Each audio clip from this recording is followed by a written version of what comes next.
Good morning then, and welcome back. I hope you had managed to grab a cup of coffee and visit the networking and the exhibition. So what's up next? A couple of good friends of mine, Stu Hogg from Waterstons, is going to talk about adopting a cyber resilience culture, and then David Johnson from Communicate Technology is going to talk about why protection should be on your radar. All subjects grist to the mill. Thanks very much, Stu. Great, that's brilliant, Phil. Thanks very much for the kind introduction. I'm going to put my slides on the screen, but just to say, I'll do the first part. We'll hand on to David for the second part, but we'll protect some time for some questions and answers at the end. So do be thing that you would that you'd like to ask on the cyber topic. So great. I'll just continue the introduction just a bit by my background. So I'm Stu Hogg. I manage the cyber resilience consulting team for Waterstons. We're not the bookshop. If your mind's gone that way, we're an IT and business and security consultancy. And just give you a bit of a single slide on what we do. We do all these things on the screen there. My particular piece in the puzzle is to head up our cyber resilience offering, and it's quite an evolving trend, that, isn't it? I know David has seen this at Communicate as well, is that the demand for not just security projects, but actually security monitoring around the clock is going through the roof at the moment, just so we could monitor that evolving threat. And we've very recently set up our office in Australia to give that round the clock coverage, and proving a good bet from a company point of view. And just a little word on our cyber credentials. So yeah, we do all the manner of things on the screen there. And one thing we're delighted to have from a number of months ago is that we're now one of the NCSC certified consultancies, which is a lovely status to now have, and work collaboratively with that arm of GCHQ and what they do. So I'll just come on to the main topic then, this cyber resilience culture and how do we develop that. And I want to start, before we get into some of the keys of us forming that cyber resilience culture, by looking at this evolving cyber threat. And I won't labour the point, but I thought I would just think about what are we facing, and then we can think about, well, actually, how do we get that in the protection measures into the DNA of our businesses. And I'll hand over to David as the second part to look at the technologies and the ways that we can monitor that effectively. So all I've done here is just grab a few of the headlines from the last month, which, as you can see, isn't very hard to do nowadays, with a different cyber-themed news headline hitting the press. These are literally from the last 20 days or so, and some of those you'll be quite familiar with. You wouldn't have missed the Colonial Pipeline disruption in America, due to a widespread cyber attack that took down, had very real implications on the price of fuel and the ability for businesses to operate, because that critical infrastructure was taken down by a cyber attack. The health service in Ireland as well, very recently hit by a cyber attack, and what we're seeing is this threat isn't one that's static, it's one that's evolving. Now, rather than just lock you out of the systems, many of these cyber threats are actually exfiltrating sensitive data from these organizations, and then using that as leverage to try and get a ransom paid. And we do a lot of collaborative work with the likes of the cybercrime guys at the police, to educate businesses and to help them put in the defensive technologies to make sure they aren't a victim of these attacks, which often starts with getting the basic right. But I think this just serves us as a reminder that cybersecurity, it's now something that is an unavoidable topic, and it's one that we need to get into the DNA of all of our organizations. And we're hoping that, obviously, that we don't have to learn the lessons the hard way by organizations being impacted that, but let's take the proactive measures and get that into the culture early. So here's the pitfall as I see it at the moment. Quite often, faced with those threats that we've seen in the headlines, an organization might react to them and say, right, we've got to do something about that. Commission a cyber project, get a cyber badge. And then once they've got that, obviously you see the red curve there, the project commences, the project team forms. We do some great work. We might even get one of those hallowed cybersecurity certifications that you can put on the website, and when you're bidding for projects, they look really impressive. Now that's great, but once you've got those sorts of things, mission complete. Now on to the next thing. The project team disbands, and suddenly the focus on security starts to wane again, back to almost nothing. And I think that's the pitfall that many organizations have found themselves in from a number of years now. And what I'm advocating is that we have to make cybersecurity part of our everyday operations. It might not have the same concentrated focus as a one-off project, but if we keep that steady focus on the topic, we can monitor the evolving threat. We can change our approach. We can ensure that our our systems, our data, our reputation are not going to fall victim to those cyber attacks. So that's the key, and that's why that we want to move from a project mentality into getting security into the everyday. And that's what I want to sort of share with you a little bit on today. So keeping pace with that threat, some of the guidance I'm going to share is from the NCSC, the National Cybersecurity Centre's website. This is just a screen grab of how it looked today. Not an accident that all three of their headlines relate to ransomware, which again you saw on most of those news headlines as well. And unfortunately, ransomware has become the key threat that is facing a lot of organizations from a cyber point of view. Something that unfortunately is having a wide impact. But actually, if we do the basics right, we can mitigate that. So I would just encourage you, I'll signpost you to some free accessible information as we go through today. But if you haven't done so already, get onto the NCSC website. There's some great information there, whether you're an IT professional or a business leader. It's really accessible and really great stuff. So I'll just signpost there. So my presentation really is just going to call out three critical elements that need to be in place to move from that project mentality into that cyber resilience culture. And that's something that can seem like a nirvana to achieve, but I think we've been working with a number of our clients on their cybersecurity journeys, and I have to say it is possible. And we now have cyber as a regular topic across a number of boards that we work with, and it's great to see that being elevated up. So let's look at our three elements, and please do keep thinking as I go through here. Type some questions into the chat box, and be great to just start a bit of a conversation in the latter half of the seminar today. So first, tip number one is to establish that board level support. So the government published some cyber breach survey statistics every year, and the one that sort of grabbed my eye from this year was that only 38% of organizations have cybersecurity responsibilities at a board level. And you can forgive the IT crowd reference here with the different places, but I just want you to ask that self-reflective question. Who's responsible for cybersecurity in your organization? Is it still seen as an IT issue? Is it about the boxes and wires and the IT services only? Or has it actually maybe been given to a compliance, a risk function, a governance function? Or is it indeed up at the top level being discussed, maybe not in every meeting, but actually has the presence to have board members thinking about that cyber threat? Because now there's a great paper on the NCSC website you can go and read on cybersecurity, a board level responsibility, because my view is that's where it has to reside. And if you haven't got that senior stakeholder buy-in, then you're not really going to make that cultural change that's possible. So step number one, get cyber resilience onto the board level agenda and gain that support. And I think when we've been educating our clients on this topic, we come in, we do free board level cyber briefings on the threat landscape and what we would recommend organizations do to protect themselves. We come across these myths. The first is that cyber is too complex, and someone senior in the organization couldn't possibly understand it. It's too technical. Well, that's a myth. Actually, cyber is something that impacts data in any form, and it's a collective responsibility to make sure that we understand the threat, just like any risk to our businesses, and that we have a plan to deal with it. So let's dispel that myth. The second one is that maybe cyber attacks are so sophisticated that even if we tried, we couldn't stop them. And obviously the barrage of headlines might lead you to think that. But in our experience, 90% of cyber attacks can be mitigated by getting the basics right. And after you've done the basics right, which can often be done very quickly without large amounts of effort, you can then focus on the residual risk and work out what else do we need to tweak and tailor. Certainly actions that you take can stop cyber attacks in their tracks. And thirdly, cyber attacks are targeted. We're not a risk.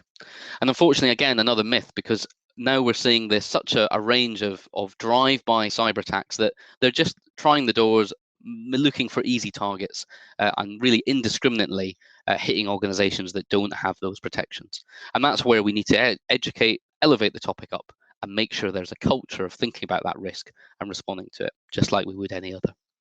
So that's where we start. With each of these points, I'm going to give you a little signpost to an area where you can go and get some more advice. And the one I want to point to for this first point is the NCSC's Board Cyber Toolkit. Cyber Toolkit for Boards, and it's a great document. It's there's a summary on the NCSC website, and there's a PDF you can download with about 40 odd pages of really good guidance. But the toolkit's divided into three areas that kind of guide you through how do you start educating the board and getting that plan together. Step number one of the three is understand your risks. It starts with understanding the threat, understanding that we have critical systems, crown jewels that we need to protect. What are they? And what defenses have we got? But where are our weaknesses? And if you haven't got an understanding of where you're weak, then that has to be the starting point. Once you understand where your defenses are and where you might have those gaps, create that risk-based plan for your cybersecurity program. And that has to not just think about technology, but go across these people, process, and technology domains. It's now more important than ever that the human firewall is stood up just as much as the technical firewall. And so that risk-based plan means that you can use, obviously, the limited efforts that all organizations have and target that to have the best effect. So there's some great advice and guidance about the kind of areas you might target in that toolkit.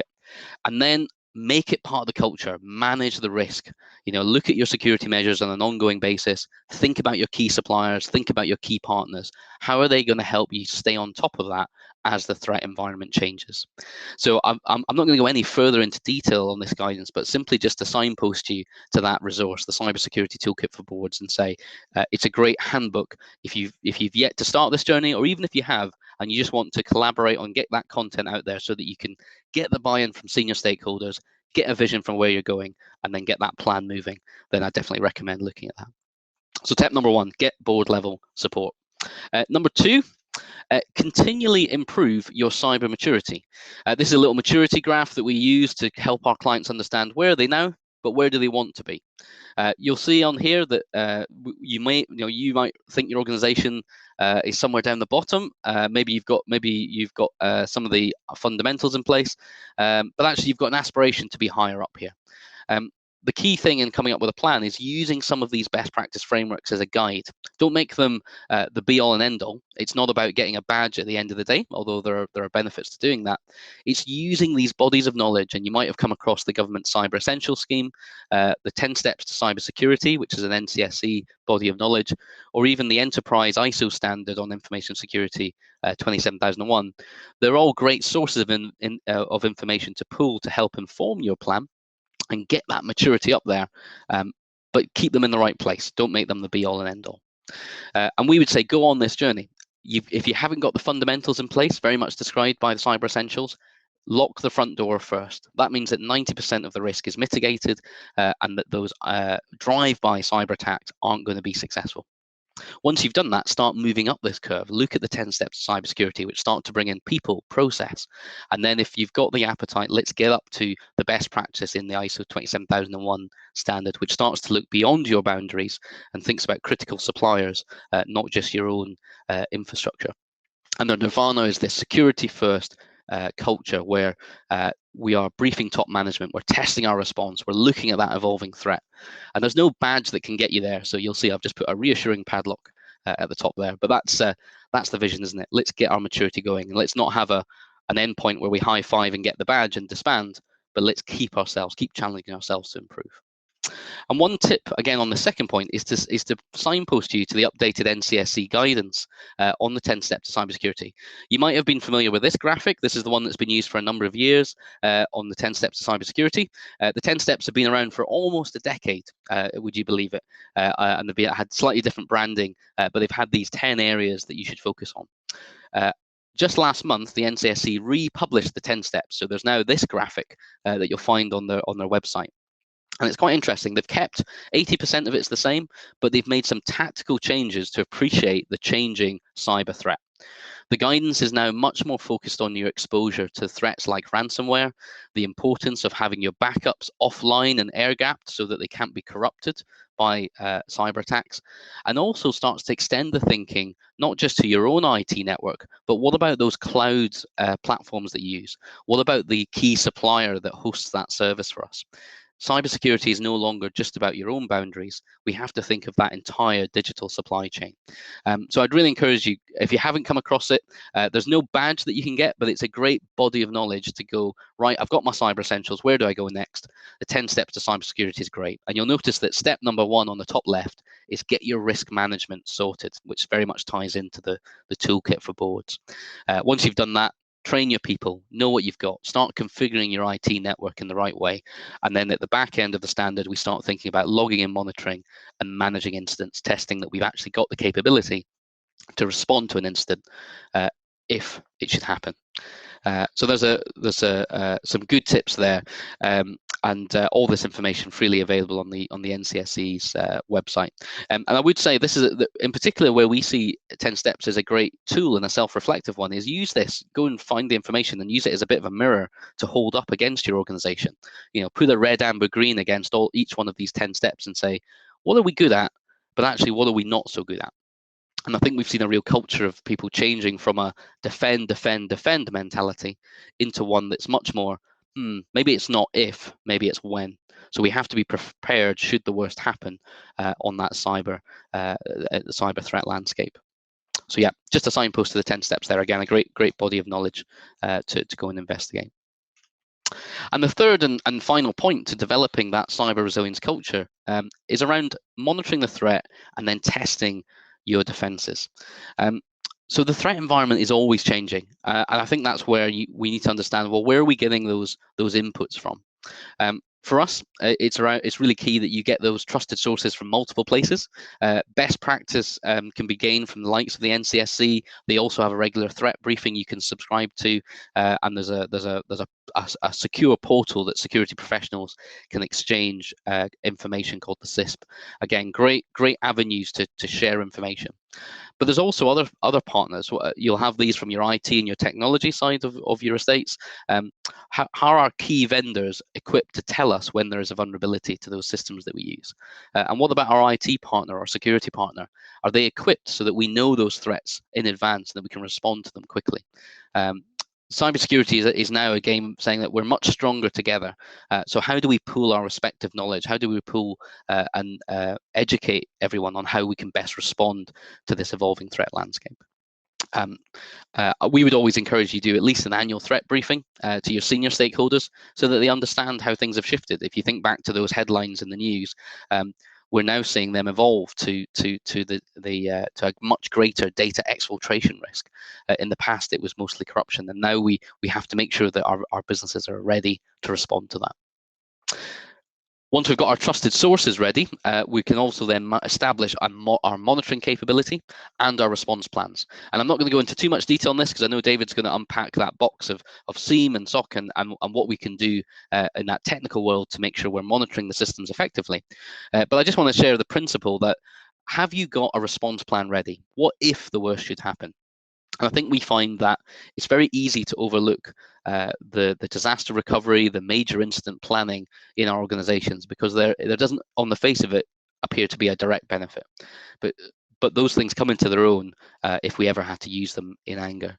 And we're a really strong advocate of testing your defenses, not just through desktop rehearsals or just dry runs, but actually test them in anger, run them through, really understand where they're strong and where they're weak, and that'll help to improve them.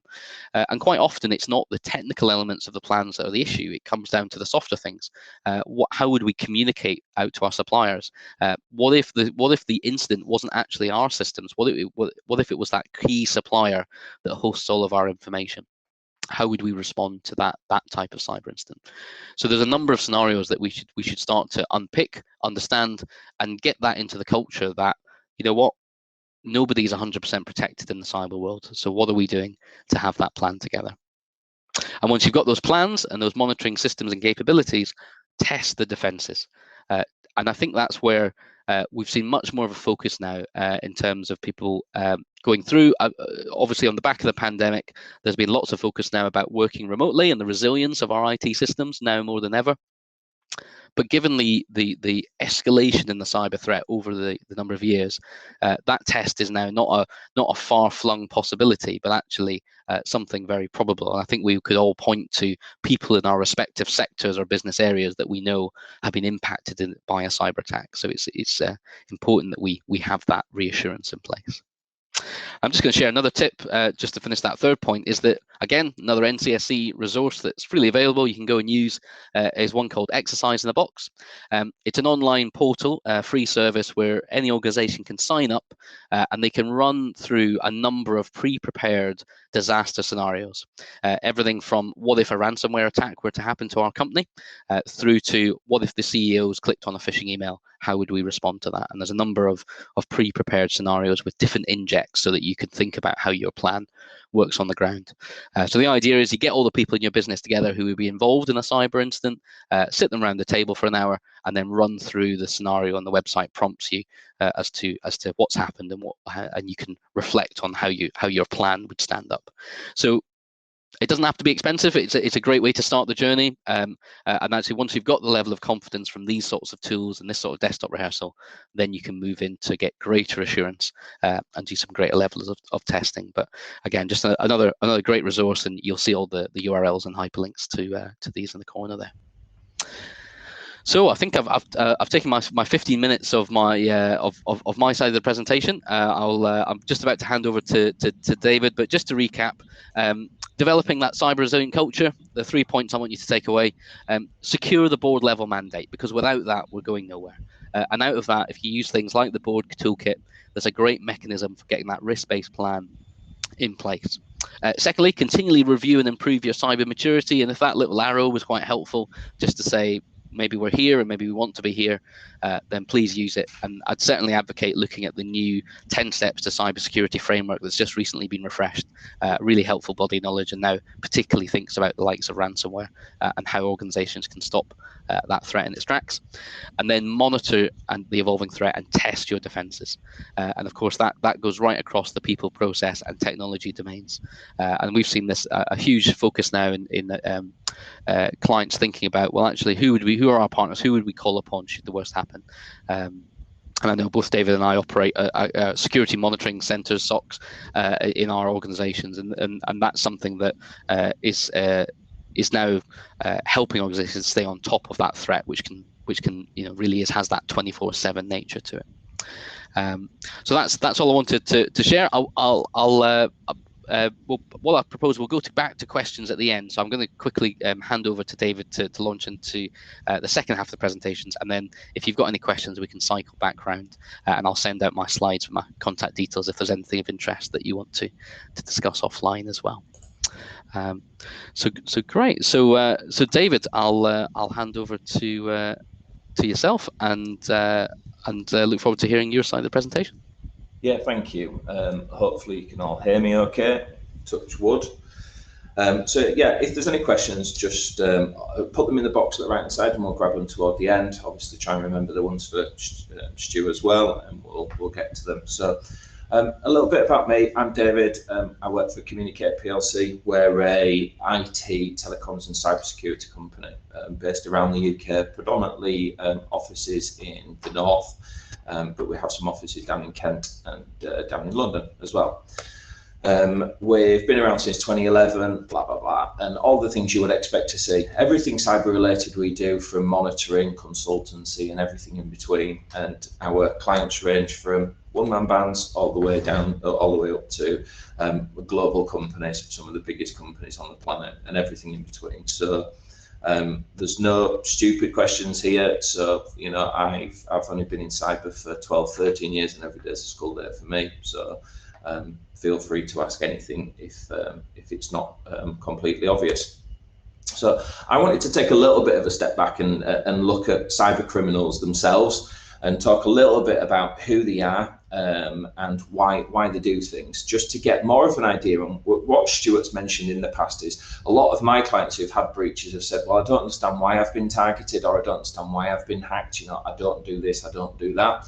So just wanted to give you an idea in terms of our investigations for breaches. We see a lot of breaches where it's companies you wouldn't obviously expect to get hacked. And if you look at them, you'd think, I can't really understand how a hacker's fallen upon here. But what we have seen is there's really two types of criminals going out there. There's the ones who are going to target companies because they've seen the data from these style companies, whether it's medical insurance companies, banks, building societies, councils, hospitals, because they've seen a value in what they want to go for, and they'll go for that. And then the ones who will just do the scattergun approach. So we've got targeted, which are targeted hacking, so going after you specifically for a reason, whether or not it's you or your partners they're after, and they're going to use you to jump through. whether or not they're going to try social engineering. So that could be phishing, that could be telephone calls pretending to be someone else. There's even inside jobs. We've done a lot of recent incidents where we've investigated where it's actually someone inside who's been offered a great deal of money to steal something. It might be a competitor. We see that a lot with industrial espionage, where someone said, okay, I'll give you £5,000 if you get me that data from a salesperson for a competitor. And then there's local attacks. So we've seen a lot of Costa coffees have their wireless hacked and an identical wireless point set up. It may say Costa super fast internet free, and people will click that, and hackers will use that as a way to potentially access data of the client and potentially access data of people using those networks. And then, as mentioned before, the widespread attacks, and this is more often than not the reason why most companies are getting attacked. So the scan your address, every company has an IP address. It's a bit like your full address and postcode at home. You're just a number, and one hacker may search a range of numbers, the equivalent of driving down your street looking for someone easy to break into. They'll come across you in that same method, which would be your IP address. It may be phishing. They might have bought a huge amount of data off the dark web of users with passwords or whatever, and they're going to try and use that to gain access or gain access to the data or whatever they're after. And then finally, there's the website attacks. They may just be going through websites, beginning with D, and seeing if they're vulnerable to something.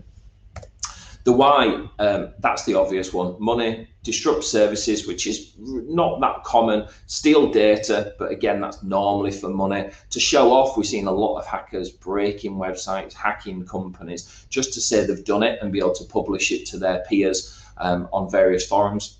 There's a website called Zone H. You can access it, perfectly legal site, shows what hackers have been hacking to show off, to say, look what I've done. I've hacked British Gas's website. I've proved I've done it. Here's the proof. Or it may be that they just want to use your computers for computing power. So we've seen a lot of that now, even people doing mining of the cryptocurrencies you may have heard about. We've seen people hacking into businesses to use their PC power to make themselves money in that way. And then the last three, not really that common and not really relevant for us, but state-sponsored hacktivism, which we see a lot in the energy industry, in coal mining, etc. And then finally war. We've started to see an uptake in that over the past few years, but not really relevant in this case. And then when, so an obvious one is all the time is normal, but our peak periods in our security operations centre here in the UK behind us, it's 1 a.m. to 6 a.m. is our peak. And then bank holidays, Friday afternoons, weekends, bank holidays are really common for us to see an uplift in traffic where hackers think, actually, there's going to be no one in now from Friday afternoon till Monday. We've got a good opportunity to have a dig around here. A bit like a burglar knowing you're away for a week. He's got a good opportunity to potentially come back multiple times and not have to worry that he's going to be interrupted. And we're seeing the same with the hackers.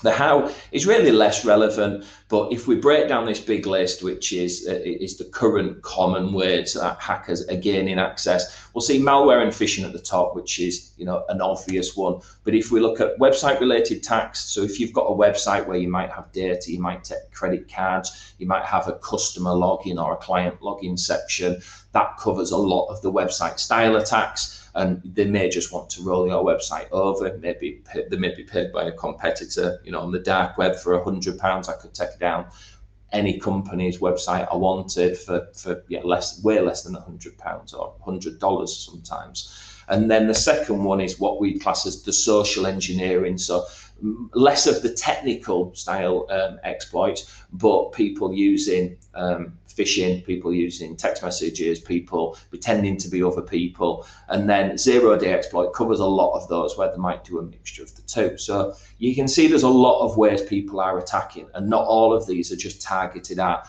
the big companies or even the small companies or the specialist companies. Some of these will just be targeting random companies, and you just may be the fifth house down the road that the hackers drove past and thought, actually, I'm here, your windows look unsecure, I'm just going to have a look in. And that's what will happen technically wise. And we saw that with Target in America. That's the reason they got hacked, because their fridge monitoring company in Massachusetts was hacked, and they had a dig around, and after a couple of days of digging around, spotted that they had some connection into Target with the supermarket company over there, and jumped from them to them. So It wasn't necessarily a plan, it's just how the jumps from 1 to the 2. The ideas of where to start is really the same stuff what's been mentioned previously from Stuart. It really is about protection is the first one we want to think about, and that could be disconnection. So disconnect and protect are two to really have a ponder about here, because for obvious reasons, if we can stop the hacker up front, then we're not going to have to worry about detecting it and working out what that hacker's done. So there's various ways of protecting the applications and your web-facing interface and you as a business.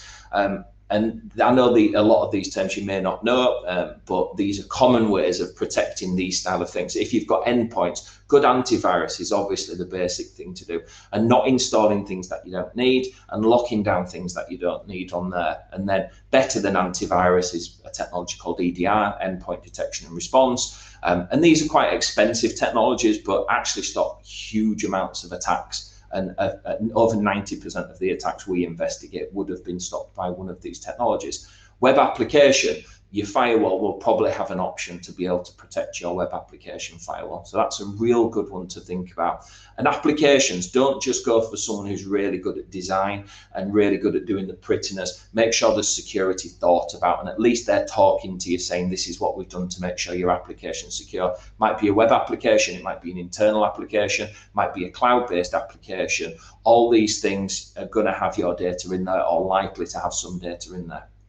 And then technical hardening. If you are running a server, make sure that if components of it aren't needed, are not there. But I always start with educate the users, and not forgetting, as Stu said, senior management training is something what's really lacking, and a lot of people forget and don't cover it. And actually, they're the easiest target. For us doing social engineering, we will target senior managers because they're more likely than the users themselves to click on the links, to go through to a page to fill in their password, to click on and download an application. So making sure if you are the senior management there, then you're just keeping it up to date with cyber security. You know, these are the things which will stop you getting hacked. It isn't magic shiny boxes. That's changing, and it's becoming more, you have to be more technically advanced to keep up with hackers. But look, still 90% of attacks that we look at are really simple attacks, exploiting the human or exploiting vulnerable systems. And then make sure your IT staff have an opportunity and some time to upskill within cyber. Everyone moans at IT when stuff doesn't work. People don't ring IT in the morning and say, I didn't get hacked last night, well done, thank you very much. So just be mindful of the IT staff will need time to do stuff which may not be business essential at this point, but when you get hacked, or if you get hacked, it'll be something you think, actually, we should have given them more time. So just be aware, it's not costly. A lot of training is free, but IT staff tend to be forgotten and stick in the availability box. Steve, my PC is not working again. No one rings up on the opposite. So educate is a real good one to start with. Monitor, make sure you're keeping an eye on emerging threats. If you're using Chrome, keep an eye on the Chrome threats that are coming through and just run the updates. It doesn't cost you anything, doesn't take much time, and will likely stop you from getting hacked. Things like the dark web, your passwords will likely be on the dark web. If you're not changing your passwords regularly for your cloud services, Dropbox, your LinkedIn profile, your HR login, your Sage Payroll login, those passwords may be leaked. Keep an eye on those. They're easy and cheap to monitor. They can cost £1 a month per user, as little as to monitor stuff on the dark web. Monitor users' activity. Make sure that you've got something that says this person is going to these websites constantly. We had a client this morning who one of their users was trying to access the dark web from his work PC, and we had to take quick action to make sure that user doesn't compromise the security of that business. And that's something what does take a little bit of time. It shouldn't take a huge amount of cost if you've got the protection mechanisms up front. And then also keeping an eye on domains being set up which are similar to yours. So if I had communicate with 3 N's being set up, I'd be interested in that, and I'd want to make sure that we keep an eye on it, or if possible we buy any similar ones. That will reduce the likelihood of the phishing attacks taking place, or someone setting up a domain similar to yours and trying to pretend they're you. So, and then if you can't protect it, and if you've done the education piece, then the final stage is detection. 60% of the breaches we've investigated this year so far wouldn't have happened if they'd have done the protection and the education.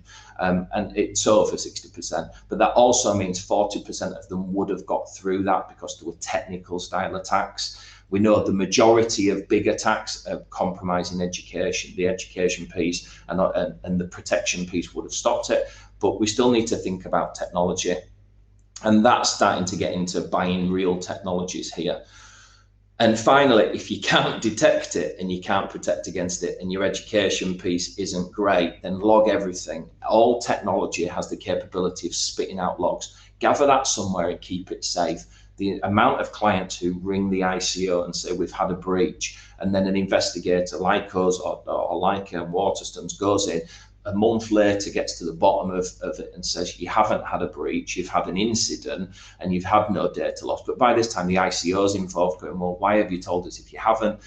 Keeping those logs will enable companies like us and like Stuart's business to be able to effectively come in really efficiently and cost effectively and say yes or no, you've got a real problem here. It's imperative because clients will spend tens of thousands of pounds, even one-man bands, even small companies. Keep logs. It doesn't cost you anything. It's a little bit of storage space, and storage is cheap, and that should be our sort of backup plan.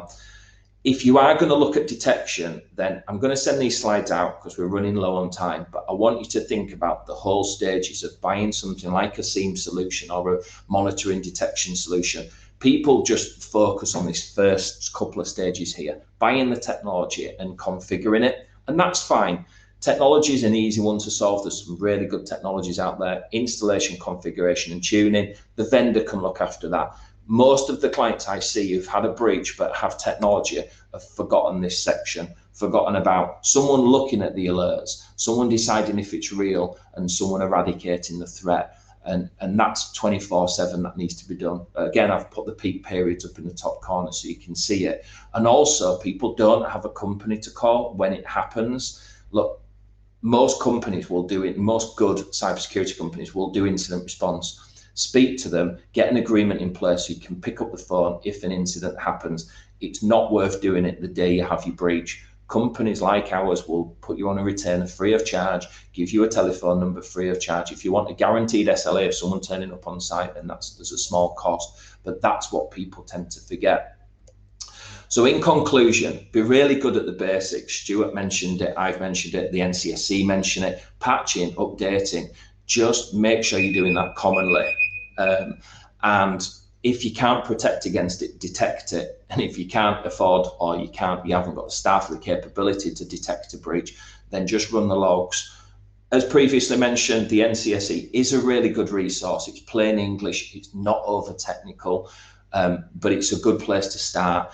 Go in for certifications. If you don't need it to improve your sales or save money or win a tender, then they're not worth getting, but they are, as Stuart mentioned again, they are worth just picking up and looking at it. They're there for a reason, and they are the basics of cybersecurity. So start there. Most of them don't cost you money, but events like these are great because you can speak to specialists like us. You can see what's really going on in events. There's the NEBRC up in the Northeast as well. You know, these are all really good partners, trusted partners to get involved with. Picking up the phone to a global company like BT and asking for cybersecurity advice is going to cost you a huge amount of money and probably not going to improve your cybersecurity as much as these free events, the advice and guidance that the NCSC would give. So I invite you to questions. If you have any, hopefully it's been understandable for you. I really appreciate your time today. And hopefully we can answer anything. My details will go out. So if there's anything after this, if you want to ask something more private, there'll be me and Stuart. You're happy to CC us both into an email and we can battle over the answer for you. We collaborate on a lot of stuff together, me and Stu. So fire away if there's anything. Oh, that's great, David, and yeah, great presentation. I agree with everything you said there, and yeah, particularly just echoing your signposting to the Northeast Business Resilience Centre. If people haven't come across that, then they should definitely check that out. It's a great other trusted source of network. I'm just scanning the Q&A thread. It looks to be pretty clean at the moment. So I'll just give a few seconds just to see if anybody wants to jump in with a burning question. I think we've got one minute left. And if there's nothing, then you can. Sounds like we did our job perfectly. Yeah, absolutely. Yeah, it does, absolutely. So, that's great, and hopefully, just there's great overlap there actually between obviously the stuff that David and I have both been saying, and really appreciate everyone coming along and just listening to that. Just say thanks again for attending. Very happy to connect offline, as David says, and just all the best with your cybersecurity journeys. Yeah. Great. Thanks very much, everybody. Thanks all. Take care. Best of luck.